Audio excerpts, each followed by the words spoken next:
عید کے رنگ، عید کے رنگ کے سنگ، عید کے بکھرے فضاؤں میں خوشیوں کے رنگ، رب کی عطائیں ہیں مومن کے سنگ۔ الحمدللہ رب العالمین والصلاة والسلام علی خاتم النبیین، اما بعد فاعوذ باللہ من الشیطان الرجیم، بسم اللہ الرحمن الرحیم۔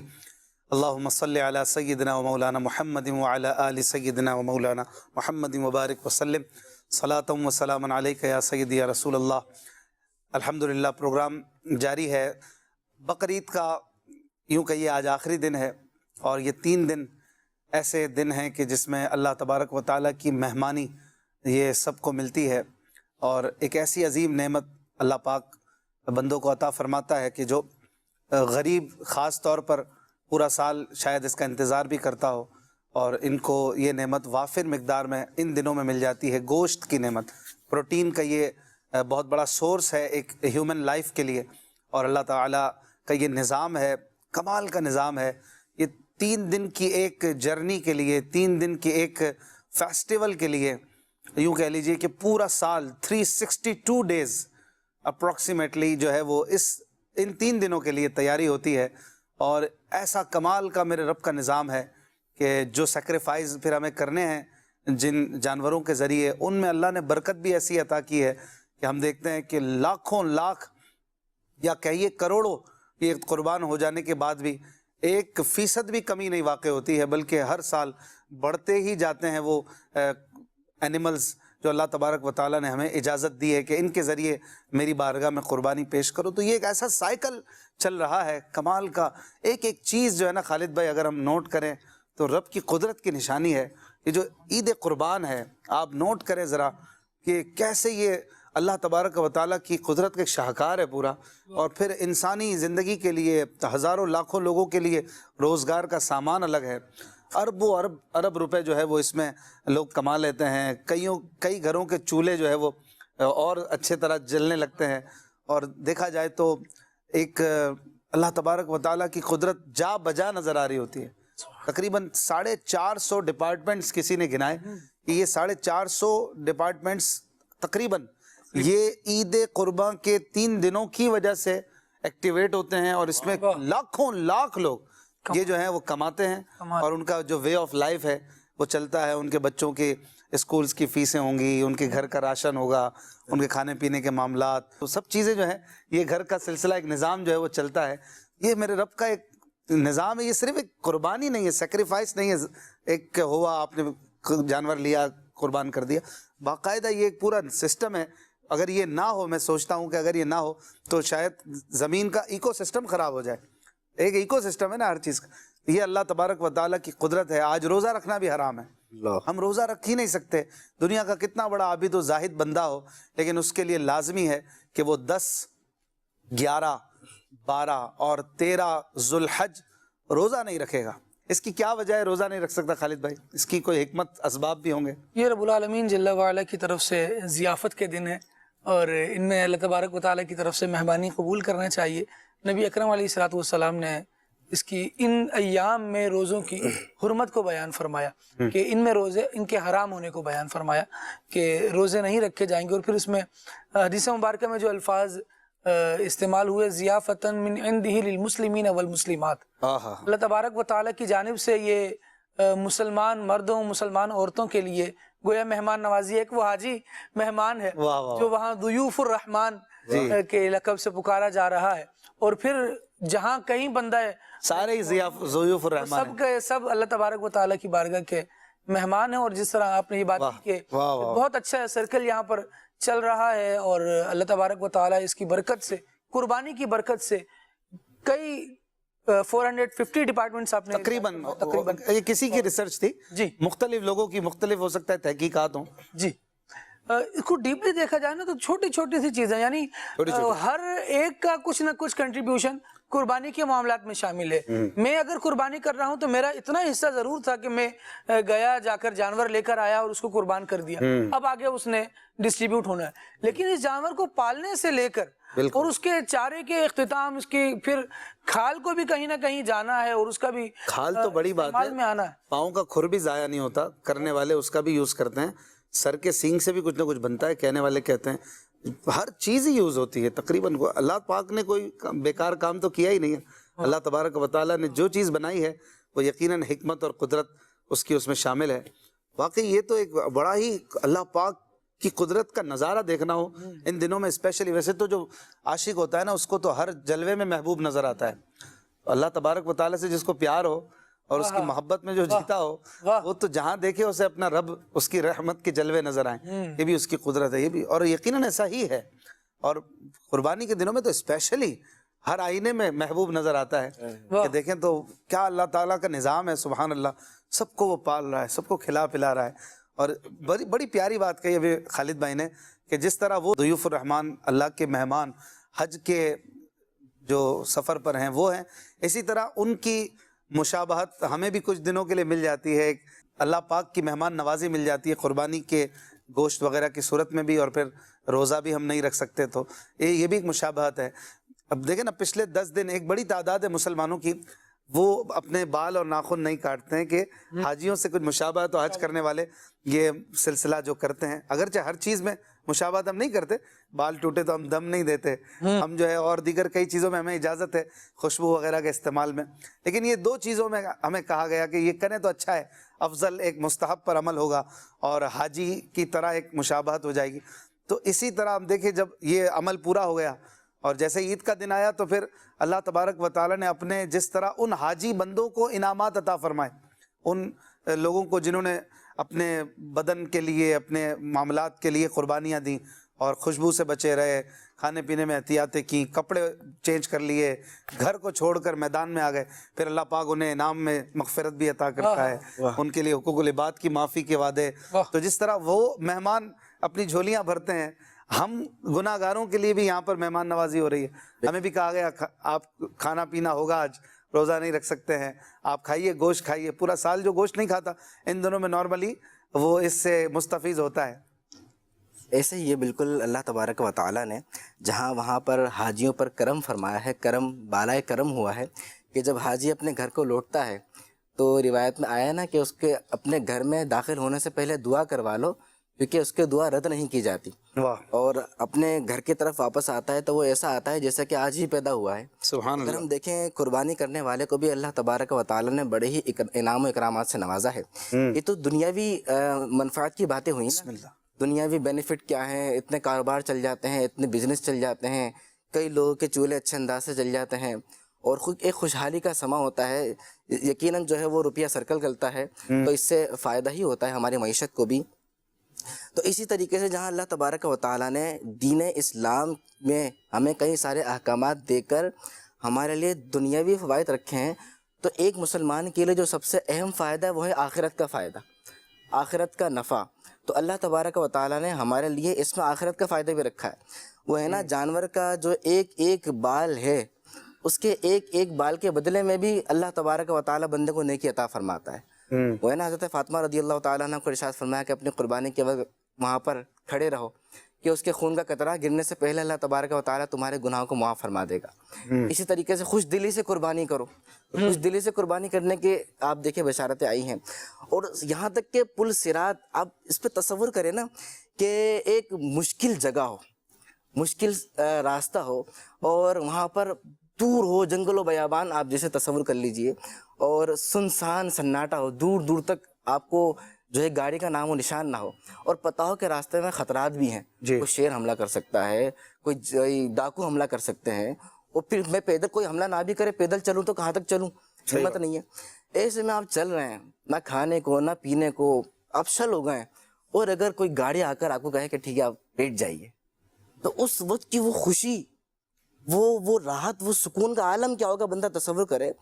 اور اگر ہم قیامت کو دیکھیں تو قیامت میں جنت میں داخلے کے لیے اللہ تبارک و تعالیٰ نے پل صراط کو رکھا ہے، جو کہ بال سے زیادہ باریک، تلوار کی دھار سے زیادہ تیز، جہنم کے اوپر، اطراف میں آنکڑے، اور وہاں سے گزرنا ہے، اور سب نے گزرنا ہے. اب قربانی کرنے والے کے لیے کیا ہے؟ علماء نے فرمایا کہ اپنے جانوروں کو خوب سے خوب فروا کرو، یعنی اچھے سے اچھے تگڑے جانور لاؤ. بھائی کیوں؟ حکمت کیا ہے؟ کہا پل صراط پر یہ تمہارے لیے سواریاں سواریاں ہوں۔ سبحان اللہ۔ اب دیکھیں کہ وہ پل صراط کی جس کا یہ عالم ہے، اور وہاں اگر بندے کو سواری مل جائے تو یہ باتیں جب ذہن نشین ہوں گی تو دنیاوی منافع تو ایک طرف ہے، اللہ تبارک و تعالیٰ نے جہاں دینی اور اخروی ہمارے لیے منافع رکھے ہیں ان کو تصور کر کے جب بندہ قربانی کرتا ہے نا اس کا مزہ الگ ہی ہوا کرتا سبحان اللہ، ایسا ہی ہے۔ اور ہمیں قربانی، اب تو اکثریت نے قربانی کر لی ہے، پر اپنے ذہن میں یہی رکھیں کہ یہ اپنے رب کے لیے ہم نے ایک ایسا اثاثہ اس کی بارگاہ میں پیش کر دیا ہے کہ یہ ہمارے لیے پل صراط کی قربانی، پل صراط سے گزرنے کی سواری اسے بنا دے اپنی رحمت سے۔ ہماری قربانی اور ہمارا عمل تو کیا ہے، نہ اخلاص ہے ویسا، نہ ویسی نیتیں ہیں، بٹ اللہ پاک بڑا کریم ہے، بہت ہی کرم فرمانے والا ہے۔ آج ہم کچھ بات چیت اس حوالے سے بھی کرنا چاہیں گے کہ حاجی جو ہیں ان کا جو ان دنوں میں ایک انداز ہوتا ہے، حج کی کچھ باتیں کریں گے انشاءاللہ، اس کو بھی ہم اپنا ٹاپک بنائیں گے۔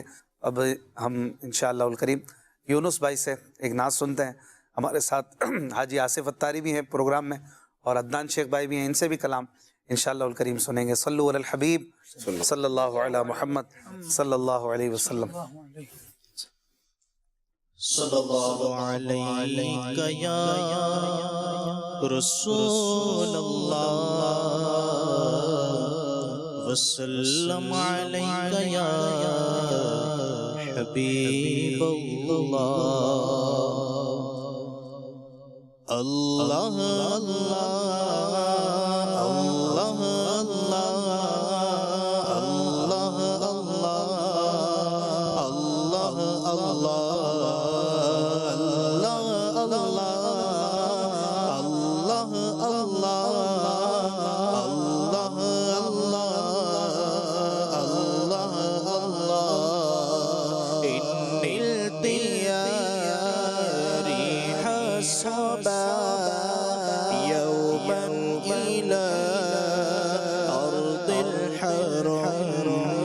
بلغ سلامي روضة فيها النبي المحتشم، فيها النبي المحتشم۔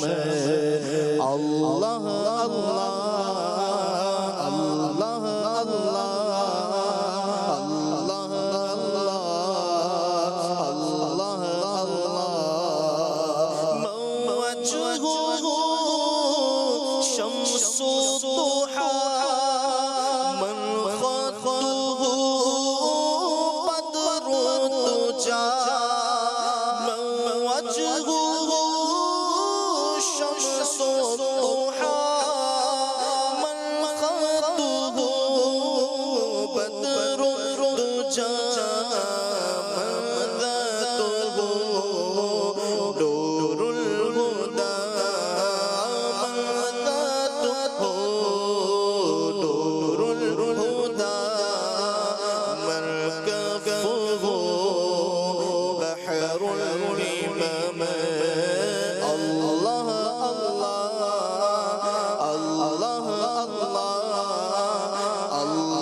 المسلمين يا رحمة للعالمين أنت شفيع المذنبين أكرم لنا يوم الحزين أكرم لنا يوم الحزين فضلا وجودا والكرام الله الله الله الله الله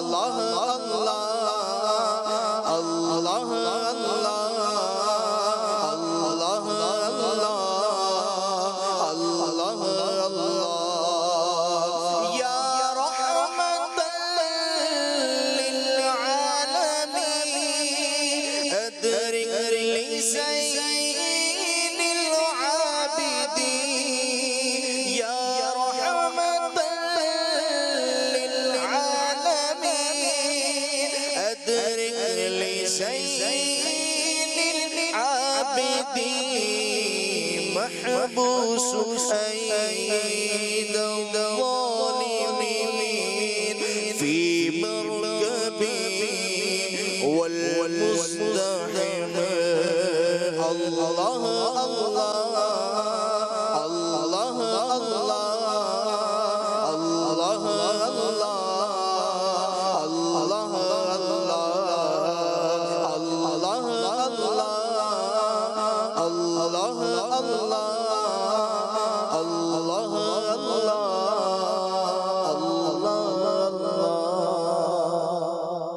ماشاء اللہ سبحان اللہ. بڑی خوبصورت باتیں اس کلام میں کہی گئیں. گویا کہ ایک طرح سے نبی کریم صلی اللہ علیہ وآلہ وسلم کی بارگاہ میں فریادیں ہیں، اور کہا جاتا ہے کہ یہ کلام کہنے والے حضرت علی اوسط، حضرت سجاد، حضرت زین العابدین رضی اللہ عنہ ہیں، اہل بیت کے عظیم فرد ہیں. یہ بات سنی ہے بزرگوں سے کہ یہ ان کا کلام ہے، منسوب ہے، منسوب انہی کی طرف ہے. آخری شعر میں بھی ہے بات سمجھ میں بھی آتی ہے جو کہا گیا، یا رحمت للعالمین ادرک لزین العابدین محبوس اید الظالمین فی المرکب والمزدحم، کہ یا رسول اللہ آپ کے اس غلام پر کرم کریں. اب زین العابدین خود کے لیے کہنے پر سوال قائم ہوتا ہے کہ یہ انہوں نے کہا ہوگا کہ نہیں، یا کسی نے کہا ہے ان کی طرف وہ کرتے ہوئے، ان کا تصور باندھ کر کہ انہوں نے جس طرح سے قربانی دی تو ان پر کرم کیا جائے، ان کے خانوادے میں سے. بہرحال یہ سوال ہے، لیکن سنا ہے کہ یہ ان کا کلام ہے، یا ہو سکتا ہے کہ مقطع کسی اور نے لکھا ہو، کلام ان کا ہو. بڑی پیاری دعائیں التجائیں ہیں کہ جب اے ہوا تو مدینے جائے تو میرا بھی سلام کہہ دینا. مدینے سے تو کس کو محبت نہیں ہے. یہ جو مہینہ ہے ماہ ذوالحج، یہ مہینہ یاد مدینہ سے بھی عبارت ہے، اور اس کے ساتھ ساتھ قربانی کا بھی یہ مہینہ ہے. یہ دونوں ایونٹس جو ہے، حج کا سفر مدینہ کا ایونٹ اور دوسرا جو ہے وہ قربانی کا ایونٹ، جو کہ پوری دنیا کے عاشقان رسول کے لیے ہوتا ہے، اور اسپیشلی حج جو ہے وہ چند لاکھ کو میسر آتا ہے. پھر اس کی ایک الگ تشنگی ہوتی ہے کہ وہ سب چاہتے ہیں کہ وہ ہمیں ملے، اور ویسے گھر میں رہ کر قربانی کے ایام سبھی کو مل جاتے ہیں. حج کے حوالے سے ہم کچھ اپنے ناظرین سے آج گفتگو کریں کہ حج کا جو ایک ایکسپیرینس ہے، اسپیشلی حج کی جو اہمیت ہے، یہ بھی اپنے ناظرین کو ہم کچھ بتائیں کہ ان دنوں میں یہ ایک ایونٹ ہوتا ہے. قربانی پر تو کئی پروگرامز میں بات ہوئی ہے کہ انہی دنوں میں ایک اور ایونٹ بھی ہو رہا ہے حج. آج حاجیوں کے لیے آخری رمی کا سلسلہ تھا، 13ویں کی رمی. اگر کوئی کرے تو یہ افضل عمل ہے، اور جو ٹھہر جائے رات بھر تو اس کے لیے تو یہ واجب بھی ہو جاتی ہے. اگر رات وہیں منا میں قیام ہو گیا تو پھر صبح اس کو وہ رمی بھی کرنی پڑتی ہے. الحمدللہ ہم نے 13ویں کی رمی بھی کی تھی جب حج کی سعادت ملی تھی. 13ویں کی رمی سب کرتے نہیں ہیں. 13ویں کی رمی چونکہ لازم بھی نہیں ہے سب کے لیے، تو چند ہی لوگ تھے. مجھے یاد ہے کہ 10-12 افراد ہوں گے شاید. اتنا بڑا جمرات پر 10-12 لوگ، تو آپ کو لگے گا جیسے آپ اکیلے ہی رمی کر رہے ہیں. اس کا ایک مزہ الگ ہوتا ہے. اور پہلے دن کی رمی میں آپ کچلے جا رہے ہوتے ہیں، ایسا وہ ہوتا ہے. یہ بھی ان دنوں کا ایک لطف ہے. کیا کہتے ہیں حضرت؟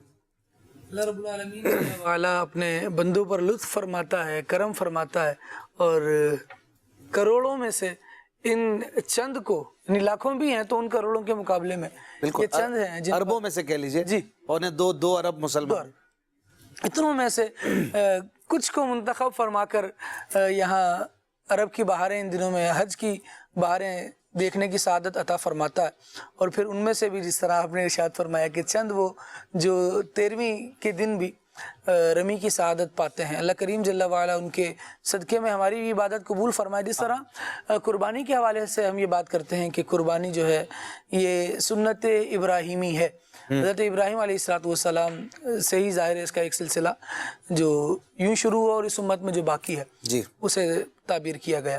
اسی طرح جب افعال حج کی طرف نظر جاتی ہے تو اس میں بھی اللہ تبارک و تعالیٰ کے پیارے خلیل حضرت ابراہیم علیہ السلام کی یادیں ہیں۔ یہ جو جمرے کی رمی ہے اس میں بھی تو آپ نے شیطان کو اس مقام پر دیکھ کر رمی فرمائی تھی، اس کی طرف رمی مطلب پتھر مارنا یا پتھر پھینکنا، جی، تو آپ نے اس جگہ پر اسے دیکھا تھا اور اسے پتھر مارے تھے، گویا اسے ذلیل کیا تھا، اس کی تذلیل کی تھی، اور یہ ایک انسانیت کے شرف کی بات ہے کہ جو اللہ تبارک و تعالیٰ کے مقابلے میں آ کر، اللہ تبارک و تعالیٰ کی راہ میں آ کر بندے کے مقابلے میں ایسا کھڑا ہو جائے کہ اسے اللہ کا کام نہ کرنے دے، اس کے احکام پر نہ چلنے دے، اس کے فرائض پر عمل نہ کرنے دے، تو پھر شیطان کو ہرائے، اس پر غلبہ پائے اور کرے وہ جس میں اللہ تبارک و تعالیٰ کی رضا ہے۔ سبحان اللہ۔ جس طرح قربانی میں ہم ایک جانور کو قربان کر کے اس عزم کا اظہار کرتے ہیں کہ مولا ہم اس جانور کو قربان کر رہے ہیں اور وقت ہوا تو ہم اپنے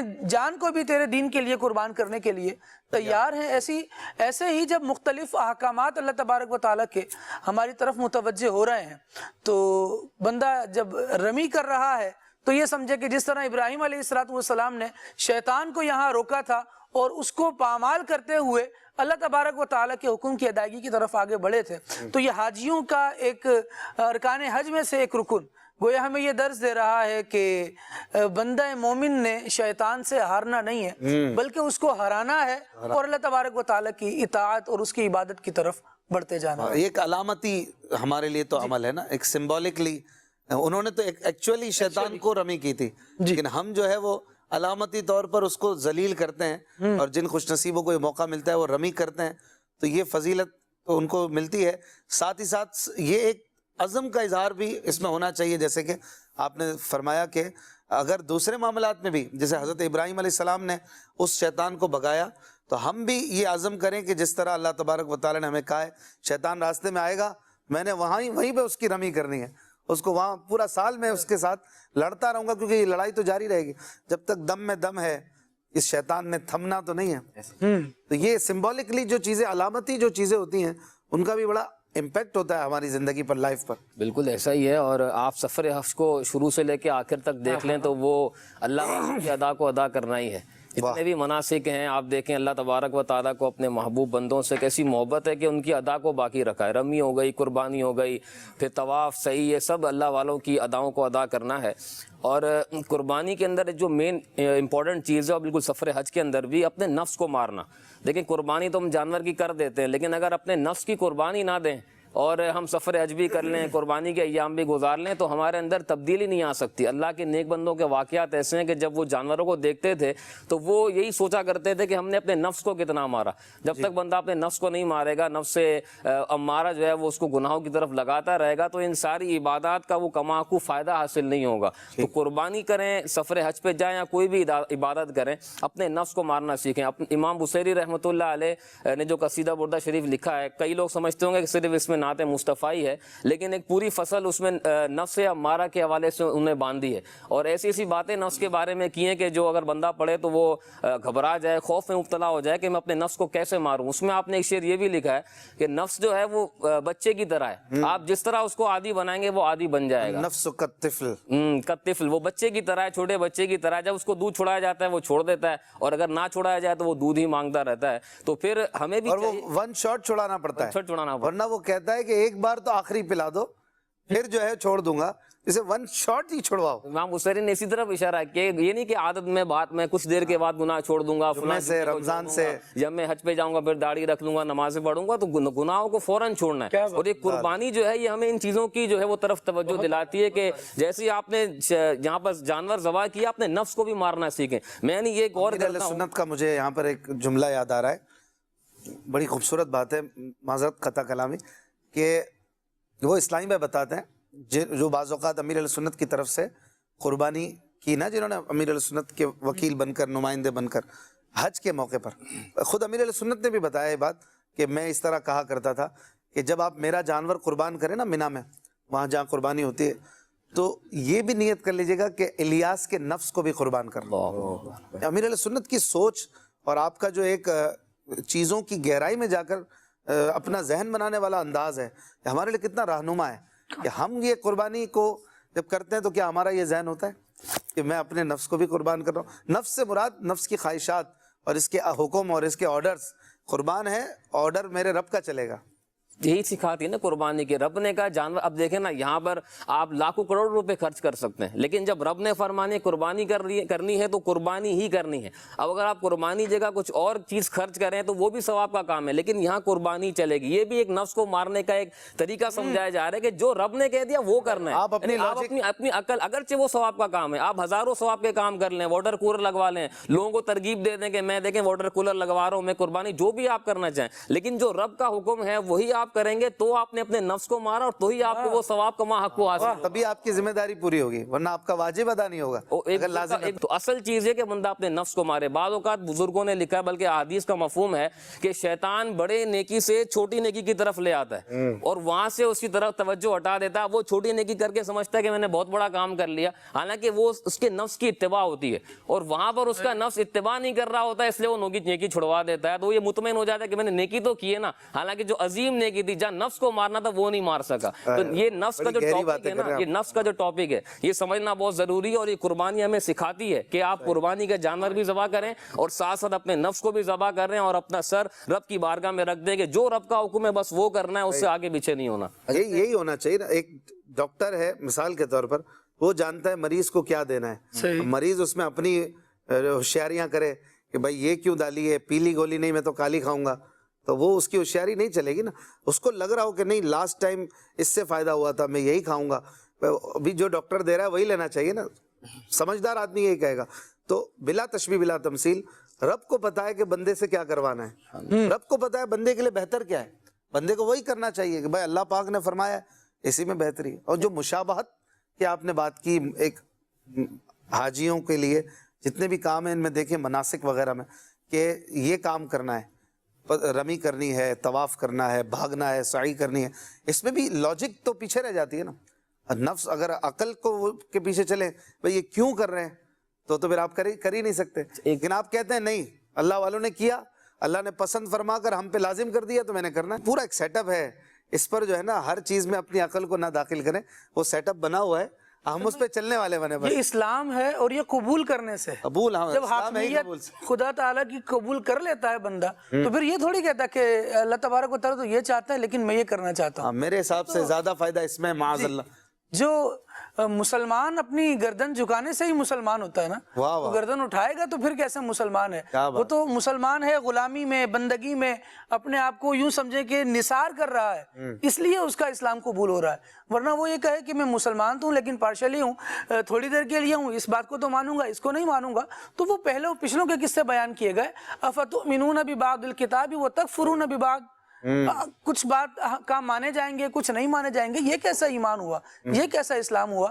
اسلام مکمل سلامتی والا ہے، مکمل خوبی والا ہے، اور اس کے مکمل احکام کے آگے جب تک بندہ سرنڈر نہیں کرتا، مالک و مولا کے آگے نہیں جھکتا، اس کی مرضی کے سامنے اپنے آپ کو خم نہیں کرتا، تب تک پھر یہ مسلمان نہیں رہتا. مسلمان ہونا یہ ہے کہ خود کو گرا دیا جائے اور اٹھائے گا اللہ تبارک و تعالیٰ، کہ جو اپنے آپ کو اللہ کی رضا کے لیے جھکاتا ہے پھر اللہ کریم اسے بلندی. خواہشات نفسانی کو قربان کرنے کا نام اسلام ہے. بندے نے خواہشات نفسانی کو قربان کیا، اسلام قبول کیا، ڈیفینیٹلی وہ یہی کہنا چاہ رہا ہے کہ میرے رب نے میرے رسول اللہ صلی اللہ علیہ وآلہ وسلم نے جو حکم فرمایا ہے میں نے اس کو سر خم تسلیم کرتے ہوئے مان لینا ہے. یہی مانا ہے نا. تو اسی چیز کی تعلیم جو اسلام قبول کرتے ہوئے ایک صحابہ کرام نے عمل کیا, اولیاء اللہ نے عمل کیا اور ہمیں سمجھایا کہ اسلام کا معنی کیا ہے. اگر ہم اولیاء اللہ کی زندگی کو دیکھیں تو انہوں نے اسلام کے معنی کو اپنی عملی زندگی میں عملی مظاہرہ کر کے ہمیں سکھایا, سمجھایا ہے. مجھے یہاں پہ حضرت ابو محمد مرتعش کا واقعہ یاد آ رہا ہے کہ آپ نے بہت سارے حج کیے اور کئی حج آپ نے ایسے کیے کہ آپ کے ساتھ زیادہ راہ یعنی سفر کے جو اخراجات ہوتے ہیں, سفری سامان وغیرہ ہوتا ہے, وہ کچھ بھی نہیں تھا. اچھا. آپ ویسے حج کرنے کے لیے چلے گئے. وہ فرماتے ہیں کہ ایک مرتبہ مجھ پر ظاہر ہوا کہ یہ میرے ساتھ دھوکہ ہوا, میرے نفس نے میرے ساتھ دھوکہ کیا ہے. وہ کیسے؟ وہ فرماتے ہیں کہ ایک مرتبہ میری والدہ نے مجھے پانی کا گھڑا بھرنے کے لیے کہا کہ بیٹا یہ بھر کے لا دو. تو مجھ پر شاک گزرا, مشقت مجھ پہ ہو گئی کہ یہ کیا, میری والدہ نے اتنا ایک کام دے دیا, مجھ پہ بھاری ہوا. وہ کہتے ہیں کہ ایک پانی کا گھڑا بھرنا اور پیدل حج کرنا, بغیر زیادہ راہ کے سفر کرنا, وہ بھی کہیں حج کرنا, کتنا مشکل کام ہے. کہ وہ میرے نفس نے اس میں میرے ساتھ موافقت کی, میرا ساتھ دیا, وہ میرے لیے آسان ہو گیا. جبکہ پانی کا برتن بھرنا میرے لیے مشکل ہو گیا, یہاں پہ میرا نفس میرا ساتھ دینے کے لیے تیار نہیں ہے. تو کہا جب میں نے غور کیا تو نفس میرا وہاں پہ ساتھ اس لیے دے رہا تھا کیونکہ وہاں پر واہ واہ ہو رہی تھی, وہاں پر میری تعریفات بیان ہو رہی تھی. تو وہ فرماتے ہیں کہ میرے لیے یہ بات ظاہر ہوئی کہ بندہ اگر حب جاہ میں پڑتا ہے, خواہشات میں پڑتا ہے, اپنے نفس کی مانتا ہے, لوگوں کی تعریفات کی خواہش کرتا ہے, تو ہوتا یہ ہے کہ بڑی سے بڑی نیکی بھی بندے کی برباد اور ضائع ہو جاتی ہے. اور اس خواہشات کی وجہ سے وہ فرماتے ہیں کہ دیکھو خواہشات نفس کی وجہ سے اگر نفس میرا صحیح ہوتا, سدھرا ہوا ہوتا, تو میرا نفس میری والدہ کی اطاعت میں بھی میری فرما برداری کرتا اور میرا ساتھ دیتا. اب یہ میں کہوں گا یہاں ان بزرگوں کی عاجزی ہے نا, سمجھانے کے لیے وہ ہمیں. اور دوسرے نمبر پہ اس میں یہ بھی ہے کہ ان لوگوں کا اپنے آپ پر کنٹرول کیسا تھا اور توجہ کیسی تھی اپنے باطن پر کہ وہ جج کرتے تھے, فوراً ایک ایک خیال کو نوٹ کرتے تھے. کمال. ایک ایک چیک اینڈ بیلنس تھا. ہم تو بڑے بڑے بکرے ہضم کر جاتے ہیں, یہاں پر تو ہمارا جو ہے ان بزرگوں کا ایک ایک سیکنڈ میں جو خیال جو ذہن میں آ رہا ہے اس پر بھی ان کی چیکنگ ہے, بیٹھا ہوا ہے پیرا کہ کیا خیال ہے, یہ کیوں آیا, ارے یہ کیوں آیا, اور پھر اس پر باقاعدہ اس کا علاج بھی کرتے تھے. جیسے کہ یہ واقعہ ہے, میں سمجھتا ہوں اس ہستی کا یہ بھی بہت بڑا عمل ہے, یہ اتنا بڑا سوچنا, خیال کرنا, پھر اپنے لیے یہ بات. ہم تو یقیناً ان کی باتیں ہی کوٹ کر رہے ہیں, ورنہ ہم کیسے کہیں کہ اتنے بڑے اللہ والے وہ حب جاگ میں مبتلا ہوں گے. یہ تو عاجزی کرتے ہوئے اپنے لیے کہہ رہے تھے. تو یہ اس میں سبق ہمارے لیے کہ ہم اپنے خیالات, اپنی ایک ایک ڈائیورژن جو دل میں ہو رہی ہوتی ہے اس پر توجہ ہے کہ نہیں. ہمارا معاملہ بڑا برا ہے, بڑا بے حال ہے. نفس کی جو نا 5-6 قسمیں علماء بات نفس پہ بہت آگے نکل گئی. یہ آخری میں یہ عرض کرنا چاہ رہا ہوں کہ جو آپ نے کہا نا کہ بزرگوں کا نفس ان کو اس بات پر متوجہ کرتا ہے, تو نفس کی چونکہ ہیں 5 قسمیں. ہم یہ میری تو اپنی ذاتی خواہش ہے اگر نفس امارہ سے نفس لوامہ کی طرف بھی چلا جائے نا تو بندہ اس دور کے اندر بڑا خوش نصیب ہے, کیونکہ نفس لوامہ کیا کرتا ہے, آپ کو ملامت کرتا ہے. یار یہ جو آپ نے ضمیر کہہ لیں کہ یہ جو آپ نے کام کیا نا یہ گناہ ہے. اور بعض اوقات نفس لوامہ انسان کو نفس راضیہ مرضیہ تک پہنچا دیتا ہے. اس کا واقعہ وہ عمر فاروق اعظم کا مختصر کر کے بتاتا ہوں کہ وہ ایک نوجوان تھا, وہ آپ کی بارگاہ میں آتا تھا اور پھر ایک مرتبہ کسی برائی کی طرف جانے لگا اور پھر اس کے نفس نے اس کو کہا کہ تم نے یہ کیا کر رہے ہو. وہیں پر وہ بے ہوش ہو گیا اور کچھ دیر کے بعد اس کا انتقال ہو گیا. عمر فاروق اعظم رضی اللہ تعالیٰ جب اس کی قبر پہ گئے اور پوچھا کہ رب نے قرآن میں فرمایا کہ جو میرے حضور کھڑے ہونے سے ڈرا اللہ پاک اس کو 2 جنتیں عطا فرمائے گا. اے نوجوان کیا اللہ نے تجھے 2 جنتیں عطا کر دی؟ اس نوجوان نے قبر سے کہا کہ اے عمر فاروق اعظم رضی اللہ عنہ میرے رب نے مجھے 2 جنتیں عطا فرمائی. اس کے بارے میں علماء نے لکھا کہ اس کا نفس لوامہ اور بھی اوپر ہو سکتا ہے, لیکن یہاں ایک توجہ دینے کی بات یہ کہ نفس لوامہ تھا کہ اگر وہ برائی کی طرف بڑھا بھی تو اس کے نفس نے اس کو فوراً متوجہ کیا کہ یہ شرمندہ کیا. اور پھر اگر ہم سفر حج کی طرف بھی دیکھیں تو نفس راضیہ مرضیہ کی اس میں عظیم مثالیں موجود ہیں. بی بی حاجہ رضی اللہ تعالیٰ عنہ کا واقعہ دیکھیں کہ اس میں کیا ہے, اس میں یہی تو سکھایا جا رہا ہے کہ ابراہیم علیہ السلام ان کو وہاں جو ہے وہ چھوڑ کے چلے گئے. تو بہرحال نفس تو ایک بہت بڑا ٹاپک ہے. نفس کی 3 قسمیں سنی تھی آپ نے, آج 5 بتائیں. جی ایکچوئل 5 ہیں اور بعد میں 6 بھی لکھی ہیں. امارہ ہے, دوسرا جو ہے وہ نفس لوامہ ہے, لوامہ جو لوگوں کو شرمندہ ملامت کرنے والا, ملامت سے ہے, ضمیر بھی جس کو کہتے ہیں. تیسرا نفس مطمئنہ, اور پھر راضیہ, اور پھر مرضیہ. جی ہاں, یہ مردیہ جو ہے نا بس یہ سب سے ٹاپ لیول کا ہے کہ راضیہ مردیہ، یعنی یہ رب سے راضی، رب ان سے راضی، بس یہاں پہ بات ختم ہو جاتی ہے. یعنی رب کی رضا پہ راضی. اور جب آج کل قربانیاں ہو رہی ہیں جہاں، تو ہم یہ آیت مبارکہ بھی پڑھتے ہی ہیں نا ذبح کے وقت، ایک طرح سے ایک رسمی دعا کے طور پہ بھی، لیکن اس کا جو مفہوم ہے وہ بھی تو اسی سے ملتا جلتا ہے کہ ان صلاتی و نسکی و محیای و مماتی للہ رب العالمین. میری زندگی، میری موت، میری نماز اور میری قربانی سب اللہ کے لیے. صرف قربانی اللہ کے لیے نہیں ہوتی بسم اللہ اللہ اکبر، بلکہ دوسری چیزیں، زندگی، موت، ایک ایک سانس، یہ بھی ہمارے رب کے لیے ہی. کاش ہو جائے پھر کیا چاہیے. اللہ کرے ہمارا جو ہے وے آف لائف ہے وہ اچھا ہو جائے. اور یہ باتیں ہو سکتا ہے کسی کو لگیں کہ یہ کیا باتیں ہو رہی ہیں نفس وغیرہ کی، لیکن بات یہی ہے کہ ہم اگر اپنے نفس کو قابو نہیں کریں گے وہ ہمیں قابو کر لے گا. اور اس کے بعد کیا ہوگا، وہ معاشرے کا بگاڑ پیدا ہوگا جو کہ ہو بھی رہا ہے فراز بھائی. اس کے بعد وہ حال ہوگا کہ جو ہم نتائج دیکھ رہے ہیں آج، گھروں کا حال، آفیسز کا حال، معاشرے کا حال، کہ اگر ہم اپنے اللہ رسول کی بات کو نہیں سمجھیں گے، نہیں مانیں گے اور اپنے نفس کے پیچھے پیچھے چلیں گے، تو پھر وہ قتل بھی کرائے گا، وہ بدکاریاں بھی کرائے گا، وہ شراب بھی پلائے گا، وہ گالیاں بھی دلائے گا، وہ حرام خوری کی طرف بھی لے جائے گا. وہ پھر بہت سارے مسائل جیسے کہ آج کل ہم دیکھتے ہی ہیں معاشرے میں خرابی بڑھتی جا رہی ہے. اس کی بہت بڑی وجہ اپنے نفس پر کنٹرول نہ کرنا اور اللہ رسول کی نافرمانی کرنا ہے. اللہ پاک کرم فرمائے. کچھ کالز شامل کرتے ہیں، بات ہو رہی ہے اللہ رسول کی یاد میں زندگی گزارنے کی. محمد ارسلان اتاری مدینہ الاولیاء ملتان شریف سے بات کر رہا ہوں. ماشاءاللہ سے رنگ عید سلسلہ بہت ہی پیارا چل رہا ہے. منچ پر تمام اسلامی بھائیوں کو عید بہت بہت مبارک ہو. اشفاق بھائی، آپ سے میرا یہ سوال ہے کہ جو سنت ابراہیمی یعنی قربانی کرتا ہے عید کے دن، اسے ثواب ملتا ہے اللہ کی بارگاہ میں. جس کے بعد وسیلہ نہیں ہوتا وہ نیت کرتا ہے میرے پاس بھی وسیلہ ہو، میں بھی قربانی کروں. وسیلہ نہیں ہوتا، اسباب نہیں ہوتے، اسباب نہیں ہوتے، اور وہ قربانی نہیں کر پاتا تو شاید اس کے لیے جو قربانی نہیں کر پاتا تو اس کے لیے لازم ہی نہیں ہے قربانی کرنا. لیکن آپ نیت رکھیں اللہ دے گا تو کروں گا انشاءاللہ، کیا پتہ آپ کو بھی ثواب ملے قربانی کرنے کا. انما الاعمال بالنیات، اعمال کا دار و مدار اعمال نیتوں پر ڈیپینڈ کرتے ہیں. تو آپ نیت کریں. اور پھر یہ بھی ہے نا کہ اگر 10 دن شروع سے پہلی تاریخ سے لے کر عید کی نماز تک جو بندہ قربانی نہیں کر رہا وہ بال اور ناخن نہ کاٹے تو اس کو قربانی کا ثواب مل جاتا ہے. قربانی کیے بنا قربانی کرنے کا ثواب عطا کر دیا جاتا ہے. عید کی نماز پڑھنے کے بعد بال ناخن کاٹے تو یہ کر لیا کریں اور اللہ تبارک و تعالیٰ سے دعا کریں کہ اللہ پاک جو ہے وہ عطا کرے رحمت سے اسباب بھی، تو یہ نیکی بھی کریں گے.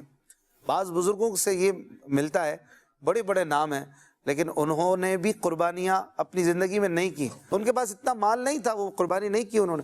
تو یہ نہیں ہے کہ قربانی جو ہے وہ آپ نہیں کر پا رہے تو اس پر آپ گلٹ فیل کریں یا آپ اپنے دل میں سوچیں یار یہ کیوں. اللہ کی مرضی ہے، جس کو اللہ نے دیا ہے ایسی تقسیم ہے. آپ دیکھیں کہ جس پر اسباب نہیں ہے جس کے پاس، اس پر لازم بھی نہیں ہے، اس پہ لازم بھی نہیں، جس پر لازم ہے اس کو اسباب دیے ہوئے ہیں، اس کو دیے ہوئے ہیں. اور جو نہیں کر پا رہا تو وہ ایسا وہ اپنے دل میں وہ نہ فیل کیا کرے. اللہ پاک رحمت کرے گا، عطا کرے گا تو آپ قربانی کریں گے. اور آپ کے پاس نہیں ہے تو اس میں بھی رب کی مرضی ہے. جے سوہنا میرے دکھ وچ راضی، میں سکھ نو چلے پاواں. تو ویسے یہ کہ قربانی کوئی کرے یا نہ کرے، لیکن اس فیسٹیول میں یہ کمال کی بات ہے کہ نارملی گوشت پہنچ ہی جاتا ہے. آپ کی غذا، آپ کی یہ نعمت آپ کا دروازہ دیکھ ہی لیتی ہے. اللہ پاک آپ سب پر رحمت فرمائے اور سب کی سنت ابراہیمی کو قبول کرے. کال دیجیے گا مزید. اشفاق بھائی، یہ میرا عرض ہے کہ یہ مجھے سنا دے، مدینہ یاد آیا ہے. مدینہ یاد آیا، ماشاءاللہ. مدینے کی باتیں ہوں گی، یاد مدینہ میں کچھ اشعار. عدنان شیخ بھائی بھی ہیں، ان سے بھی کچھ اشعار سنیں گے. آصف بھائی سے کچھ اشعار سنتے ہیں. آصف بھائی سے صلو علی الحبیب صلی اللہ علی محمد صلی اللہ علیہ وآلہ وسلم. صلی اللہ علی محمد صلی اللہ علیہ وسلم.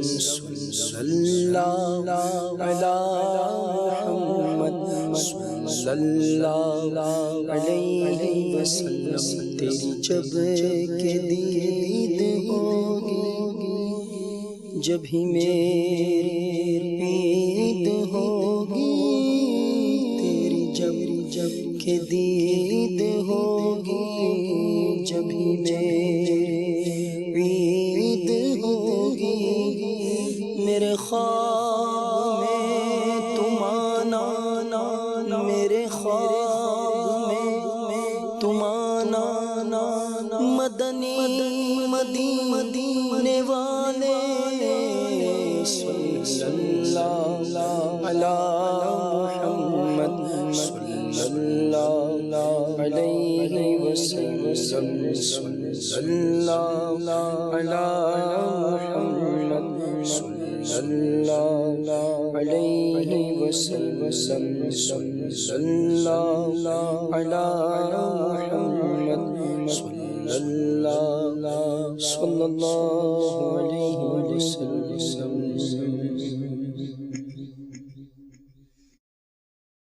ہو مبارک کی عید آئی ہے ہو مبارک کی عید آئی ہے رب کی رحمت مزید لائی ہے رب کی رحمت مزید لائی ہے جس کو آقا کی دید ہوتی ہے جس کو آقا جس کو آقا جس کو آقا کی دید ہوتی ہے اس پہ قربان عید ہوتی ہے اس پہ قربان عید ہوتی ہے اس پہ قربان عید ہوتی ہے مبارک مبارک مبارک مبارک مبارک مبارک مبارک مبارک مبارک مبارک عید آئی ہے رب کی رحمت مزید لائی ہے رب کی رحمت مزید لائی ہے جس کو آقا جس کو آقا جس کو آقا مدینے بلوائے جس کو آقا سونے جس کو آقا پیارے جس کو آقا مدینے بلوائے جس کو آقا حج پہ بلوائے اس مسلمان کی ہوتی ہے اس مسلمان کی ہوتی ہے اس مسلمان کی ہوتی ہے عید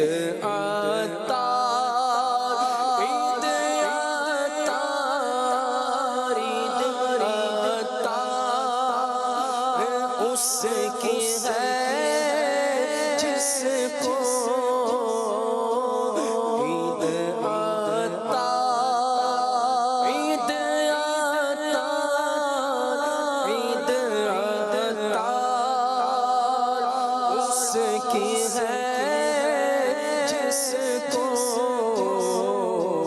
خواب میں ملک کی دیدی ہوتی ہے خواب میں ملک کی دیدی ہوتی ہے پھر تمنا زیارت کیا دل بے چین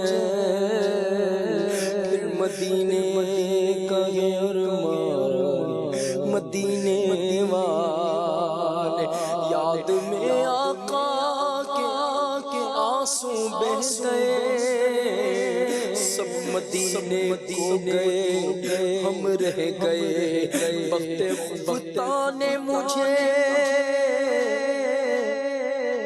روزے پہ جانے نہ دیا چشم و دل سینے کلیجے سے لگانے نہ دیا چشم و دل سینے کلیجے سے لگانے نہ دیا آہ مقدر عرصہ ہوا عطار مدینے جانا سکا سے حالات نے چکرا یوں خون ارمان کیا مدینہ یاد آیا آیا مدینہ یاد آیا آیا مدینہ یاد آیا مدینہ یاد آیا آیا مدینہ یاد آیا مدینہ یاد آیا ہے آئی پھر آیا مدینے کی رلانے کے لیے دل تڑپ اٹھا ہے دربار میں جانے کے لیے دل تڑپ اٹھا ہے دربار میں جانے کے لیے دل تڑپ اٹھا دربار میں جانے کے لیے اپنی باری بھی کبھی آئے گی انشاءاللہ حاضری اپنی بھی ہو جائے انشاءاللہ کہ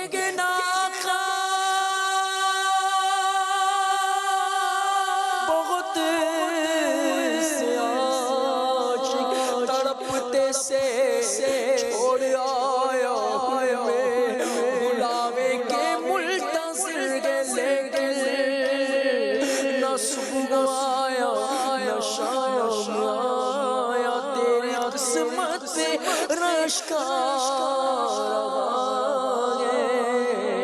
کہ مدینے کو تو جا چکا ہے آہ جاتا ہے مجھ کو لا کر میری بھی حاضری کی دعا کر تو سلام میرا رو رو کے کہنا اے سائر طیبہ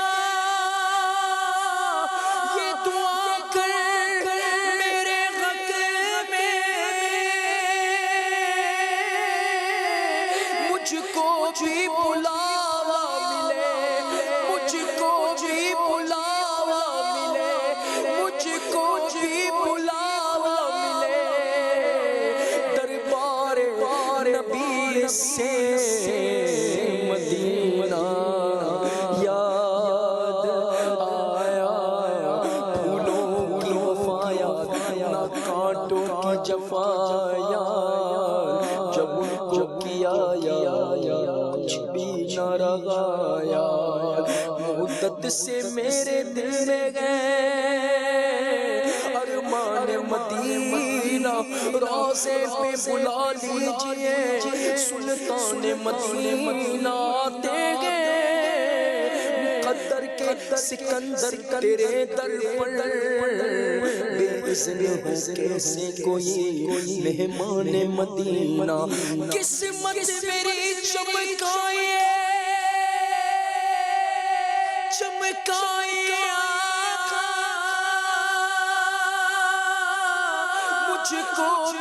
مجھ کو بھی درے پاک پہ آقا بلوائیے آقا مدینہ یاد آیا مدینہ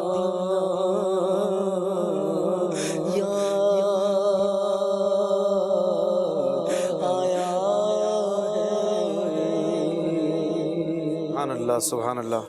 مدنی چینل کے ناظرین، پروگرام جاری ہے اور آپ مدنی چینل پر ذکر مدینہ سن رہے ہیں۔ ماشاءاللہ ہمارے طرف مبلغین دعوت اسلامی ہمارے پاس دونوں طرف بیٹھے ہیں، ایک چھوٹا سا مدنی مقابلہ بھی کر لیتے ہیں۔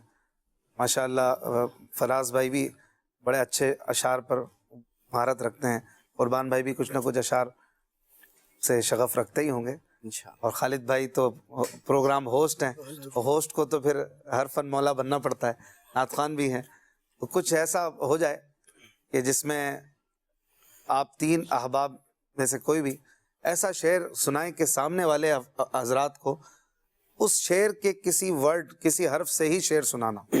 یہ پابند ہوں گے کہ آپ نے ان کے اس شعر میں سے کوئی ایک لفظ لینا ہے اور اس لفظ سے شعر شروع کرنا ہے، اسٹارٹنگ وہیں سے ہونی چاہیے۔ لفظ ہیں، حرف نہیں، واو فا با نہیں، بلکہ وہ لفظ ہو، آنکھیں ہوں، کان ہو، ناک ہو، جو بھی ہو۔ تو اس سے دیکھتے ہیں بھائی کس طرح کے اشعار آتے ہیں، اور تینوں میں سے کوئی بھی پڑھ سکتا ہے۔ تو 5 منٹ کا یہ ایک مقابلہ کر لیتے ہیں، اور آپ تیار ہو جائیں ذہنی طور پر۔ میں 1-2 کالز لے لیتا ہوں جی، کال دیجیے گا۔ ابھی آپ کا پروگرام دیکھ رہا ہوں، تمام اسلامی بھائی بار بار نفس کی باتیں کر رہے ہیں، تو یہ نفس کا معنی کیا ہوتا ہے اور نفس کس کو کہتے ہیں، اس کی وضاحت فرما دے، جزاک اللہ۔ نفس کا آسان مفہوم کیا کریں گے فراز بھائی؟ ویسے نفس کافی دیر آپ نے نفس پر گفتگو فرمائی۔ وضاحت تو یہ علماء نے کی ہے کہ جو سوچوں کا مرکز ہوتا ہے اس کو بھی نفس کہتے ہیں، جو خیالات کا اور خواہشات کا مرکز ہوتا ہے اس کو بھی نفس کہتے ہیں۔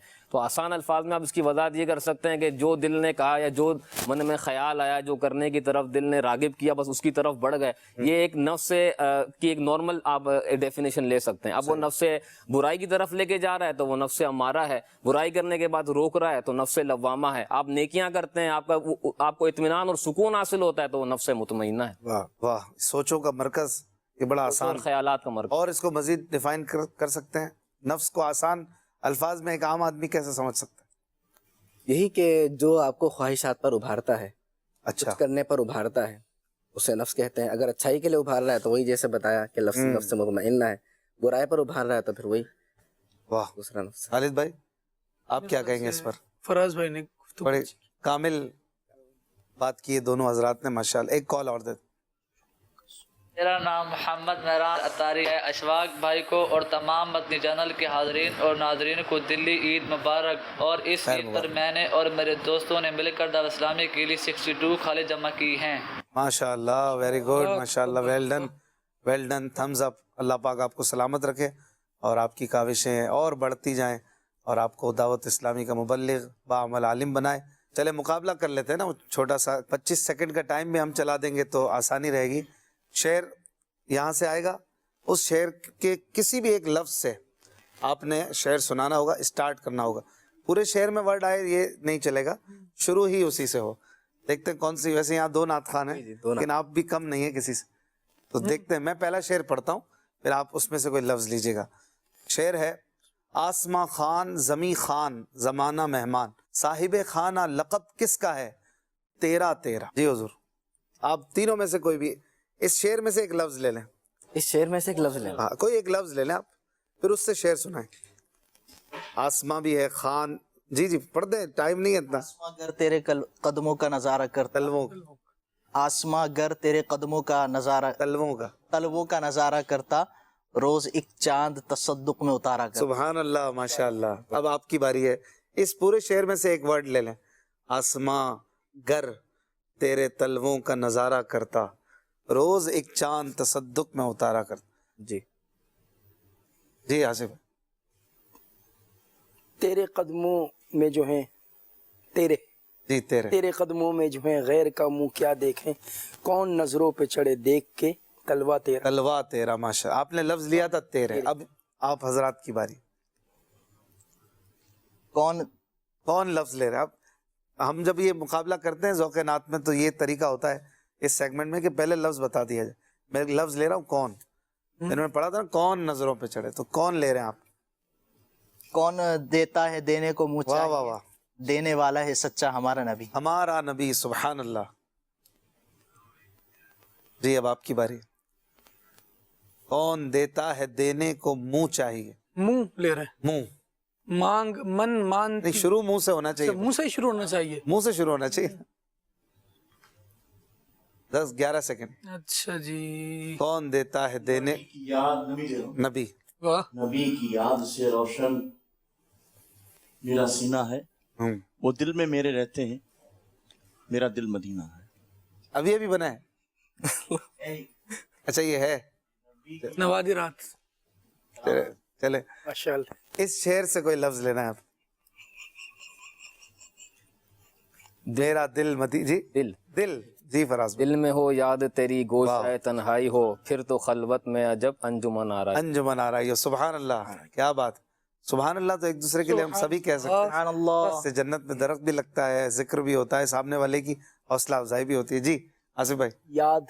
یاد یاد میں جس کی نہیں، ہوش و تنو جہاں ہم کو، ہوش تنو جہاں، ہوش تنو جہاں ہم کو، پھر دکھا دے وہ رخ اے میرے فروزاں. فروزاں ہم کو. واہ. چلے 3 منٹ کا ہو چکا ہے، ابھی 2 منٹ باقی ہیں. جی یاد ہو چکا. جو ورڈ ہو گیا اب نہیں ہو سکتا. اچھا ایک ورڈ ریپیٹ نہیں ہوگا. 17. جس طرف اٹھ گئی دم میں، جس تھا اس میں یاد میں جس کی نہیں. ہاں جس طرف اٹھ گئی دم میں دم آ گیا، اس نگاہ عنایت پہ لاکھ. سبحان اللہ. واہ بھائی. سلام شوق کہنا حاجیوں، میرا بھی رو رو کر تمہیں آئی نظر جب روضہ انور مدینہ. مدینے میں. سبحان اللہ. حاجیوں کے بن رہے ہیں قافلے، پھر یا نبی پھر نظر میں پھر گئے حج کے مناظر. یا سبحان اللہ بھائی، کیا بات ہے. جی قافلے نے سوئے طیبہ کمر آرائی کی، مشکل آسان الہی میری تنہائی کی. واہ، یہ مشکل تھوڑا سا ہے، اس میں سے لفظ لینا. ایک شعر ہے، پتہ نہیں وہ طیبہ کے جانے والے. یہ ہاں صحیح ہے. طیبہ کے جانے والے، جا کر بڑے ادب سے، میرا بھی قصہ غم کہنا شہ عرب. شہ عرب سے. واہ. جی حضور کیا لفظ لے رہے. جا کر کوئی طیبہ میں آقا کو بتائے، گزرے ہوئے لمحوں کی بڑی یاد ستائے. واہ. جی گزرے. کون سا لفظ راہ سے وہ کون سا لفظ ہے؟ گزرے ہے یہ گزرے ہوئے دن. ہاں ٹھیک. گزرے جس راہ سے وہ سیدے والا ہو کر، رہ گئی ساری زمین عنبر سارا ہو کر. آپ کچھ فرما رہے تھے؟ نہیں وہ لفظ بتا رہا. جی. زمین میلی نہیں ہوتی، زمن میلا نہیں ہوتا، محمد کے غلاموں کا کفن میلا نہیں ہوتا. سبحان اللہ. جی آخری 2 منٹ. ابھی تک کوئی بھی پلڑا جو ہے وہ جھکنے کو تیار نہیں ہے. زمین ہو گیا نا. 18 سیکنڈ. محمد کے غلاموں کا کفن میلا نہیں ہوتا. محمد ہمارے بڑی شان. یہ شعر نہیں ہے، وہ شروع ہوتا ہے، سوری یہ مصرع ہے، لیکن یہ شروع وہاں سے ہوتا ہے لگاتے ہیں نعرہ. جی جلدی سے، آپ کا ٹائم ختم ہو گیا. ٹائم اپ ہو گیا. تو آصف بھائی، عدنان بھائی اور خالد مدنی بھائی، آپ کی ٹیم آگے بڑھ گئی. ماشاءاللہ، مبارک ہو بھائی ان کو. ماشاءاللہ. آپ کو تحفے میں یہ چپس پیش کروں، آپ لیجیے. خالد بھائی سب کھائیے. اور کچھ ہے نہیں ابھی. بسم اللہ. آپ یہ ناول فرمائے. آپ کو بہت بہت مبارک ہو. اس بہانے بڑے پیارے پیارے اشعار آپ کو سیکھنے کو بھی ملے, سننے کو بھی ملے, اور یوں بھی آپ اپنے کر سکتے ہیں. جیسے بیت بازی ہوتی ہے اس میں حرف ہوتا ہے تو آپ لفظ بھی لے سکتے ہیں, اور اس میں ہم نے خود ہی یہ رولز بنائے ہیں اور ہم کرتے رہتے ہیں. ہمارے جو ہے نا وہ خوان پہ مدنی منیاں اور کبھی کبھار اس طرح جو ہے نا وہ یہ والا مقابلہ کرتے ہیں. ماشاءاللہ بچیوں کو بڑا شوق ہے, بولتے ہیں بابا آج ہم یہ والا کرتے ہیں. واہ واہ واہ, 3-4 تو کچھ نئی چیزیں آنی چاہیے نا. میں یہ سوچ رہا تھا کہ اسلام کا کوئی بھی عمل رسمی نہیں ہوتا کہ صرف آپ نے کیا رسم کے طور پر اور اس کی کوئی روح نہ ہو, ایسا کوئی بھی عمل نہیں. اسلام کے جتنے بھی کام ہیں, معاملات ہیں, چاہے ان میں لاجکس بظاہر ہمیں سمجھ نہ بھی آتی ہو, لیکن ان میں کوئی نہ کوئی روح اور کوئی نہ کوئی پیغام اور میسج ضرور ہوتا ہے. ضرور. تو جس طرح یہ حج کا معاملہ ہے یا یہ سعی ہے, اس میں رمی ہے, اس میں وقوف ہیں, یہ ساری چیزیں اگرچہ بظاہر ہمیں لگتی ہیں کہ بس حکم پر ہم عمل کر رہے ہیں اور اس کا کوئی اور بینیفٹ نہیں ہے, لیکن ایسا نہیں ہے. بہت سارے معاملات ان کے تحت ہمیں جو ہے وہ مل جاتے ہیں, اس کے فوائد ہوتے ہیں, ان کی اہمیت ہوتی ہے. اور محض یہ کام جو ہے یہ رسمی تو نہیں ہے, منا میں ٹھہرنا, عرفات میں, مزدلفہ میں, ان کے پیچھے ان کی کوئی روح بھی ہے. بالکل, اللہ تبارک و تعالیٰ نے ان میں بے شمار حکمتیں پوشیدہ رکھی ہیں. یہ کام بندہ کر رہا ہے, ایک تو اس کے سیدھا معاملہ یہ ہے کہ یہ اللہ والوں کی یاد سے عبارت ہے. دوسری طرف ان میں دیکھا جائے تو بہت سارے پیغامات بھی پوشیدہ ہیں, جیسے اتحاد کا ایک فلسفہ ہے جو حج کے ارکان میں پوشیدہ ہے. جتنے حاجی ہیں وہ 2 لباس میں, 2 بے سلے چادروں میں ملبوس ہیں, اور جس کو ہم عرف عام میں احرام کہتے ہیں. اور اسی طرح اسٹیٹس دیکھیے تو کون چھوٹا اور کون بڑا, چاہے کتنا ہی امیر و کبیر ہو, کیسا ہی غریب ہو, اس نے ایک ہی طرح کا لباس پہننا ہے. اللہ تبارک و تعالیٰ کے نزدیک ظاہر ہے جو معیار ہے وہ تقوی ہے. آج پرہیزگاری اپنانے کا دن ہے, بندہ اس کو اپنائے. آج اپنے جو کچھ اسٹیٹس دیا ہے, جس نے دیا ہے اسی کے حکم پر صرف 2 چادریں پہن کر بندہ آ جاتا ہے. اتحاد کا دن ہے کہ جیسا بھی ہے اب اس نے ایک ہی طرح کی تقریباً جگہوں پہ رہنا ہے, ایک ہی طرح کے خیمے ہیں, وہ ایک ہی طرح کی زمین ان کا اویلیبل ہے, وہ ایک ہی سورج ہے جو سب پر اپنی کرنیں بکھیر رہا ہے. رات آتی ہے تو وہی ایک سیاہ آسمان ہے جس کے نیچے سب نے زندگی گزارنی ہے. وہ زندگی کے مختلف جو ہمارے طبقات بن جاتے ہیں یا طبقاتی کشمکش میں مبتلا کر دیے جاتے ہیں, اس کو بھلا کر ایک اخوت کا درس دیا جاتا ہے, ایک بھائی چارے کا درس دیا جاتا ہے, ایک اتحاد کا گویا فلسفہ سمجھایا جاتا ہے کہ تمہارے آج اتحاد میں کتنی طاقت ہے. جب تم ایک ساتھ مسلمان جمع ہوتے ہو تو دیکھو کہ ساری دنیا کی نظریں بھی تم پر لگتی ہیں, اور تمہیں یہاں سے کیا سیکھنا ہے کہ تم جہاں بھی رہو ایک عمارت کی طرح رہو جس کا بعض حصہ بعض کو تقویت دے رہا ہو, آپس میں ایک دوسرے کو سہارا دینے والے بنو. اور یہی وجہ ہے کہ جب حاجی وہاں سے لوٹتے ہیں تب بھی یہ باتیں کر رہے ہوتے ہیں کہ ہم نے وہاں حاجیوں کو یوں دیکھا تو پھر ہم نے یوں کیا. یہاں چاہے بندہ اپنے لباس پر سلوٹ بھی نہ پڑنے دیتا ہو, لیکن وہاں کے جب معاملات بیان کرتا ہے تو پھر اس میں ایک لطف ہوتا ہے کہ وہاں پر ایک مدد کا پہلو تھا, وہاں پر کسی کو سایہ دینے کا ایک درس تھا, وہاں پر لوگوں کی ہمدردی تھی.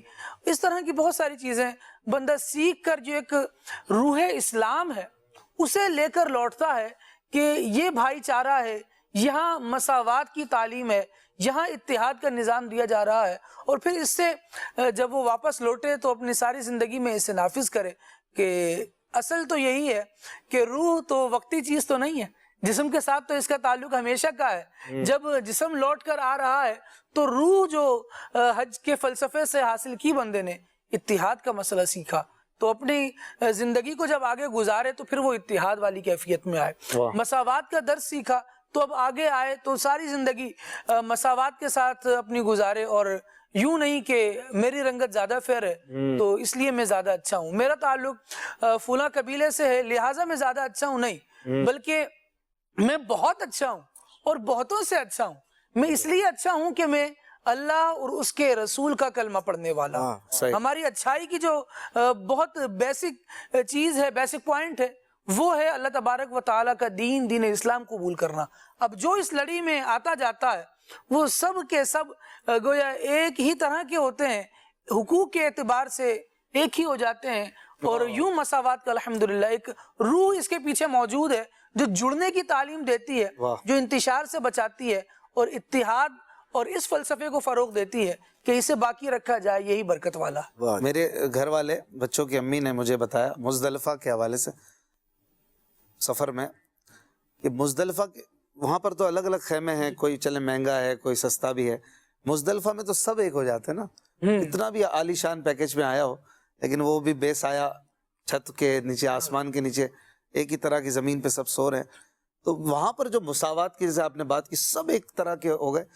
گھر والوں نے مجھے بتایا کہ ایک خاتون انہوں نے دیکھی کہ وہ اتنا سارا سونا کڑے مہنگ, وہ لاکھوں کا سونا پہنا ہوا ہوگا اس نے, اور دوسری خاتون جو اس کے تھوڑا سا ہی فاصلے پر آرام کر رہی تھی مزدلفہ کی رات, اس کی جو جوتی تھی نا وہ بھی پھٹی ہوئی تھی. یعنی وہ دونوں اس کے طرح کے کتنا طبقاتی تفاوت ہوگا ان کی زندگی میں, لیکن مزدلفہ میں وہ بھی ایک ہو گئے, وہاں پر وہ ایک ہی قرب میں ایک دوسرے کے قریب ہی اللہ کے بندے آرام کر رہے ہیں. بندہ محتاج و غنی شاہ و گدا ایک ہوئے, تیری سرکار میں پہنچے تو سبھی ایک ہوئے. واہ, تو یہ ہے کہ یہ اس کا نظارہ ایکچولی ہمیں وہاں پر دیکھنے کو ملتا ہے. اور دو چیزیں مجھے مزید نوٹ کرنے پر اور ہائی لائٹ ہوتی ہیں کہ ایک تو اہل علم طبقے کے لیے بھی حج کے اس میں خاص طور پر ایک ریئلائزیشن ہوتی ہے, ایک احساس ہوتا ہے. بہت زیادہ علم ہے, کسی شعبے میں کوئی بہت بڑا ماہر ہے, بڑا عالم ہے, لیکن جب حج کا وہ آتا ہے نا معاملہ تو بہت ساری جگہوں پر سوالات اشکالات اور پیدا ہوتے ہیں. وہ کتنا بھی بڑا ماہر ہو اس کو بھی یوں بھی فیل ہوتا ہے, ایک اکثریت کی بات کر رہا ہوں, سارے نہیں, بعضوں کے علاوہ اکثریت, کہ یار واقعی ہمیں سب نہیں آتا. حج کے معاملات میں تو ایسے ایسے سوالات اور ایسے ایسی چیزیں پیدا ہوتی ہیں, پیچیدگیاں, تو یہ بھی ایک احساس پیدا ہوتا ہے کہ یار ہمیں ہر چیز کا علم نہیں ہے. میں اگر بہت بڑا عالم ہوں تو اپنے شعبے میں ہوں, میں ہر چیز کا مجھے علم نہیں ہے. اسی طرح ایک احساس وہ حج کے دنوں میں اسپیشلی جو یہ پیدا ہوتا ہے, جیسے کہ ایک تو یہ اتحاد والا سبق ہے کہ ہم دیکھتے ہیں, اسی طرح ایک احساس اور بھی پیدا ہوتا ہے کہ 8 سے چلے, اب خوشبو نہیں لگانی, کنگھی میں کنگھی نہیں کر رہے, نہانے وغیرہ میں احتیاطیں ہو رہی ہیں.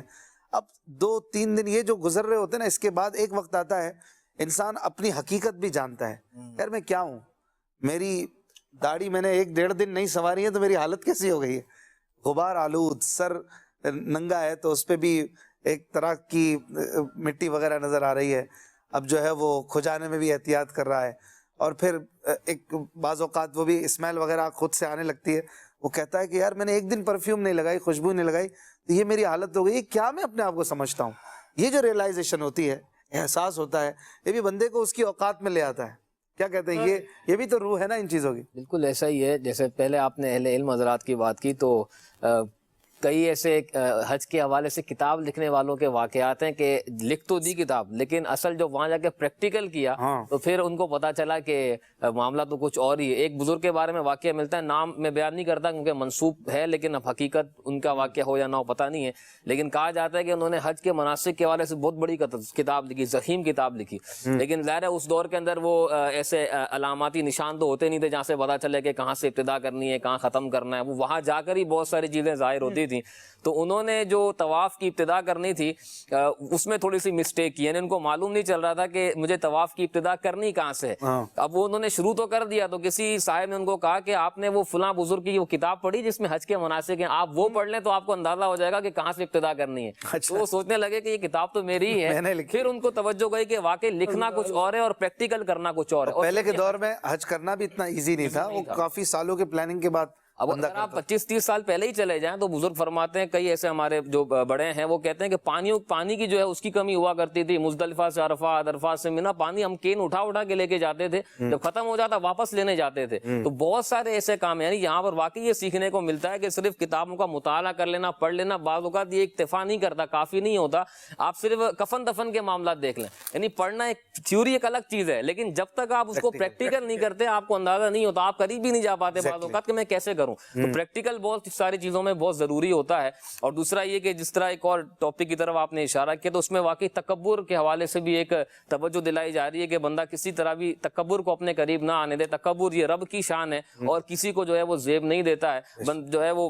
لیکن آپ ایک چیز آپ جو بھی بتا رہے تھے کہ لباس بھی پراگندہ ہوتا ہے, چہرے پر مٹی ہوتی ہے, لیکن آپ اگر احادیث کی طرف نظر کریں تو رب کو یہ حالت بھی پسند ہے, یعنی اس میں دعاؤں کی قبولیت کی بشارت ہے. روایتوں میں آتا ہے حضور نے فرمایا ایک شخص سے جو سفر کثرت سے کرتا ہے, اس میں فرمایا گیا کہ علم کے لیے سفر کرتا ہے, حج اور عمرے کے لیے سفر کرتا ہے, اور جب وہ دعا مانگنے بیٹھتا ہے تو اس کی یہ حالت ایسی ہوتی ہے کہ وہ رب کی بارگاہ میں مقبول ہے. یعنی یہ نہیں فرمایا گیا کہ پرفیوم لگا کے بہت اچھے کپڑے پہن کر ہی بندہ دعا کرے گا تو ہی رب کی بارگاہ میں مقبول ہوگی. دعا کی مقبولیت کا معیار ہی کچھ اور قرار دے دیا گیا.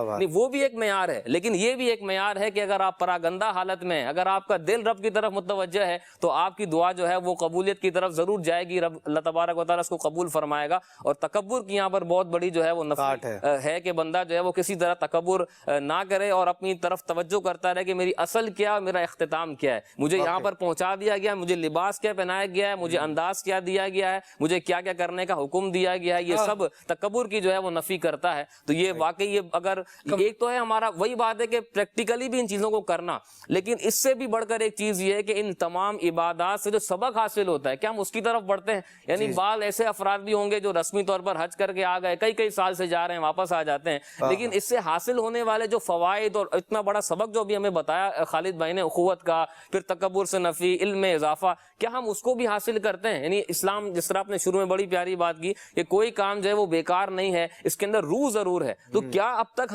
ہمارے اندر عبادات کی وجہ سے روح آئی کہ نہیں آئی؟ جو 5 وقت کی نماز روزانہ پڑھتے ہیں, اللہ پاک فرماتا ہے کہ نماز بے حیا یا برے کاموں سے روکتی ہے, کیا یہ روح ہمارے اندر آئی کہ نہیں آئی؟ تو عبادت کرنے کے بعد اس چیز کی طرف بھی نوٹیفائی ہونا چاہیے کہ کیا جو اس کی روح ہے وہ ہم تک منتقل ہوئی یا نہیں, یا ان پروسیس ہے, یا ہم ابھی تک اس سے بالکل خالی ہیں. ہم اتنے سالوں سے نماز پڑھ رہے ہیں, آج تک ہمیں نماز میں سکون نہیں مل رہا, تو کیا وجہ ہے؟ ہم کیا اب تک اس کی روح کی طرف نہیں گئے؟ تو اس چیز کی طرف توجہ دینی چاہیے. اور قرآن میں جو اللہ پاک بار بار فرماتا ہے کہ زمین و آسمان کی تخلیقوں کو میں غور کرو, عبادات کے اندر بھی غور کرنا چاہیے کہ اس کی حکمتیں کیا ہیں, اس کے فوائد کیا ہیں, اور اس سے حاصل ہونے والے فوائد صرف معاشرے کو ہی مل رہے ہیں, مجھے بھی حاصل ہو رہے ہیں. تقریر تو بڑا کرتا ہوں کہ اس سے یہ فوائد ہیں, آپ کو اس سے یہ فائدہ حاصل ہوگا, آپ نماز پڑھیں یہ ہو جائے گا, لیکن کیا میں نے کبھی اپنی ذات کی طرف غور کیا کہ میں زکوٰۃ دے رہا ہوں تو کیا میرے اس کے جو فوائد ہیں, کیا معاشرتی فوائد جو ہیں وہ مجھے حاصل ہو رہے ہیں؟ کیا میں اب قربانی کے گوشت کے والے شروع سے میں بات ہوئی تھی, تو گوشت پہنچتا ضرور ہے, لیکن یہاں پر بھی جو وہی روح جو اس سے حاصل ہونے والی روح تھی وہ حاصل کی کہ نہیں کی. اب رشتہ داروں کو دیتے ہیں یا فلاں کو دیتے ہیں تو یہاں بھی اسٹیٹس بنانے کے لیے, ناموری کے لیے, یا ایسے افراد کو کہ جن کا پتہ ہے کہ یہ خود بہت اچھے کھاتے پیتے ہیں لیکن کیوں دے رہے ہیں, نہیں دیں گے تو بھائی ہماری ناک کٹ جائے گی, یہ کہہ دیں گے وہ کہہ دیں گے. اصل کیا روح تھی؟ غریبوں کو پہنچانا ہے. بلکہ یہاں علماء نے وضاحت کی کہ ایسے رشتہ دار جو غریب ہیں, نادار ہیں, جن سے رشتہ ٹوٹا ہوا ہے, جن سے ناراضی ہے, ان کے پاس جائیں, یہ موقع ہے آپ کے پاس. بعض لوگ موقع کی تلاش میں رہتے ہیں کہ یار موقع آئے گا نا پھر ہم چلے جائیں گے, یہ تو موقع ہے. حاجی جاتے ہیں, معافی تلافی کروا کے جاتے ہیں, عید کا دن ہے, آپ جائیں ان کے پاس, جتنے بھی جھگڑے فساد جو بھی ہیں سب ختم کر کے ساتھ بیٹھ جائیں, یہ آپ کو روح حاصل ہوگی. اگر اس میں بھی یہ والی روح حاصل نہ کی تو پھر کیا فائدہ حاصل ہوگا؟ کیا بات, زبردست زبردست. بڑی خوبصورت بات کسی عالم صاحب نے کی کہ ہم مسلمان, ہمارے ہاں جب نکاح ہوتا ہے تو ایک خطبہ پڑھا جاتا ہے. بعض ایسے دوسرے مذاہب کے لوگ ہیں, ان کے یہاں بھی کچھ جب اس طرح کے رسمی عمل ہوتے ہیں وہ بھی کچھ پڑھتے ہیں, ان کے بھی کچھ بول وغیرہ ہوتے ہیں. وہ جو پڑھنے والا ہوتا ہے وہ پڑھتا ہے, سننے والے بھی, اس کی کوئی ان کے نزدیک وہ نہیں ہوتی کہ اس سے کچھ سبق مل رہا ہے, کوئی فائدہ ہو رہا ہے. مسلمانوں کا خطبہ, نکاح کا خطبہ, وہ اس طرح نہیں ہے کسی مذہب اور مذہب کی طرح کہ وہ لوگ جو کرتے ہیں ایک رسمی عمل کے طور پہ. مسلمانوں کے نکاح کے خطبے میں بھی پیغام ہے, اس میں بھی سبق ہوتا ہے. آپ صلی اللہ علیہ وآلہ وسلم کثرت سے جو اکثر جو روایتیں ملتی ہیں کہ نکاح جب پڑھائے تو آپ 3 آیتیں پڑھا کرتے تھے نکاح کے خطبے میں, جس میں تقوی کا درس, تینوں آیتوں میں تقوی کا درس ہے. پھر رشتہ داری جوڑنے کا حکم اس آیت میں دیا گیا, واتقوا اللہ الذی تساءلون بہ والارحام. اسی طرح سچ بولنے کا درس دیا گیا, وقولوا قولا سدیدا.